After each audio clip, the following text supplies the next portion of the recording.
I'm done.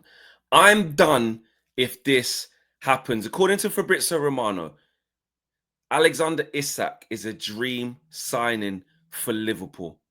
He said this on his threads, but a deal remains complicated. Let me tell you now, that deal better remain complicated for the good of football, for the good of life, because there is no way that Liverpool can be allowed to buy Alexander Isak. Newcastle need to hold strong. Liverpool need to see sense and not try and get this player because football will be over as we know it. With Florian Wirtz and Salah, no, no, no, no, no, no. Scary. I am done if this happens. Seriously, I was thinking, I started seeing on the timeline and that Fabrizio said that they're interested and they might want it. What do you mean, Isak?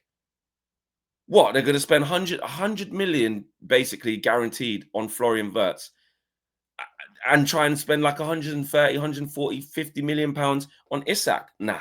I know Liverpool got a war kitty, yeah? I know they got a war kitty. I know they ain't spent no money last year. And I know they mean business, but that is taking the piss. That is taking the Michael. That cannot happen at all.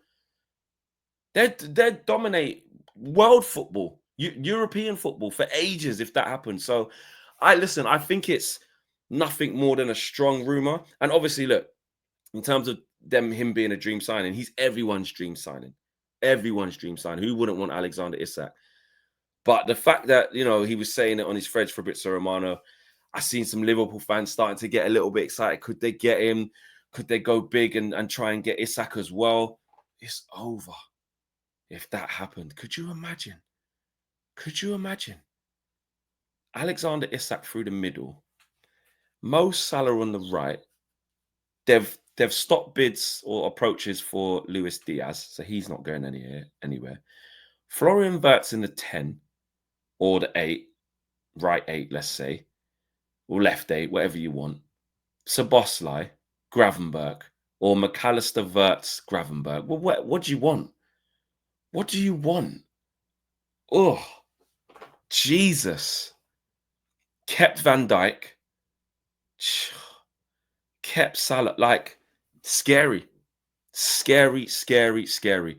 I don't think it will happen, he says. Like, that's not happening. I can't see how they're going to shell out that type of money for him. But if they did, on top of Kerkez, who's imminent, on top of Frimpong, who's already there, on top of whoever else that they're looking for, like what more do they even need? Konate's still there. He needs a new deal. He's going into his last year. But what Liverpool, mate? All right, I get it. All right, Andy Robertson might leave. What? Jesus, take time. You're not leaving anything for anyone. Obviously, City mean business as well. You know what? Arsenal need to watch out, because the way that Liverpool and Man City are moving, boy, Arsenal did this, look, third twice in a row, second 3 times in a row. Boy, that might move to third. That might move to third the way the other two are moving because City ain't ramping. They're not messing about. And neither are Liverpool. And that scares me. Forget being a United fan. Forget all of that. Just for the good of football, they will dominate this thing. They're moving like they want to do that already. Like, if that's not a statement of intent, even with the Florian Wirtz situation, it would be with Isak. Scary, scary hours. And this is what he said on his threads. Alexander Isak has been Liverpool's dream target since day one, but it remains complicated. It better remain. It better remain complicated. I'm just looking at it. It better. Liverpool are huge fans of Alexander Isak. That's from Ian Doyle, from the Echo. But listen, of course they're huge fans of him. Let's be real. Eddie Howe was very non-committal. He's been non-committal, I think, towards the end of last season. So he wasn't going to guarantee that every player would stay here. He's not naive. But I mean, the fact that Newcastle got Champions League is a big, big plus for them. A big, big plus for them. Do you know what I'm saying? If we're being honest, that's huge. But if big money came, you look at the PSR situation. Aston Villa now got to go again. Maybe have to sell someone. Newcastle United are the richest team in the division. probably one of the richest teams in the world, if not the, in terms of what they've got backing them, but they're not able to spend it. The PSR restrictions in the league, which, you know, I'll be reading up on it. Sometimes it might not even be a thing in you know, recent years to come. But as it is, people have to still comply with it, and it's a thing that hurts some of the clubs who aren't traditional Big Six teams, i.e. Aston Villa, i.e. Newcastle United. So if big bids land at the doorstep of Newcastle United in excess of £100 million for someone like Bruno Guimaraes or you know, Alexander Isak in this case, let's be real, they have to look at it. But it would take something astronomical, which is why I don't think Liverpool. Surely Liverpool ain't got a next 140, because forget add-ons. With this is Isak and Premier League proven from Newcastle United. Forget add-ons and bonuses. That is flat rate 130 million guaranteed. Let's be real. That's what Isak's going to cost.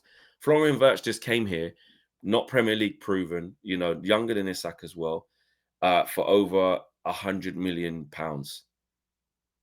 So Isak is going to be ridiculous money, ridiculous. So to even get Newcastle to open the door, to pick up the phone, to email back, yeah, to let the pigeon in that's delivering the message, yeah, you have to be talking 130.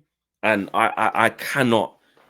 And again, I'm saying it for the good of the game, because I really hope this don't happen, because I'm done. I'm done with football if it did. But surely Liverpool ain't doing that. Surely not. I mean, I know they're in for Ekatike as well. They like him. He's got 100 million price tag. You know, maybe I'm looking at it wrong. Maybe I know ADT was talking about Julian Alvarez. He would like him. I don't think that would happen. But, you know, Liverpool do need. The problem is that Liverpool actually do want a striker. And if Darwin Núñez leaves for Peas, which if he goes Saudi, he could recoup quite a bit of money for Darwin Núñez. It's a sellable asset. Even though they bought him for like, what was it, 75 or something like that? Big money. If they got money out of him, who else could leave Liverpool? Just thinking off the top of my head, Robertson, but he probably wouldn't command a big fee if he went to Atletico. What, like a 10 mil, maybe 12 mil? Harvey Elliott, I think his future as a neutral, let me know, Liverpool fans, but I think especially with the acquisition of Wirtz, probably reduces his playing time even more. And he already, I remember seeing some rumours and some links and reports in January that Harvey Elliott could have gone Dortmund and stuff. I know Fulham have been at the door, so I read that. So Harvey Elliott, you might get some decent money for him. So Liverpool, you know, they can sell well. You know, Jota, what happens with him? Do you sell him? Too much injuries. Someone could come in for him and buy him. So they could also raise money through sales. Oh, scary. Scary. Anyway, man, for the good of football, this better not happen. This better not happen.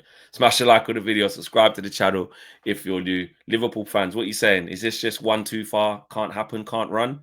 Or are you like, nah, bring him, you can do it? I don't know your finances as good as you guys do. Let me know what you lot are saying. Take care. Peace.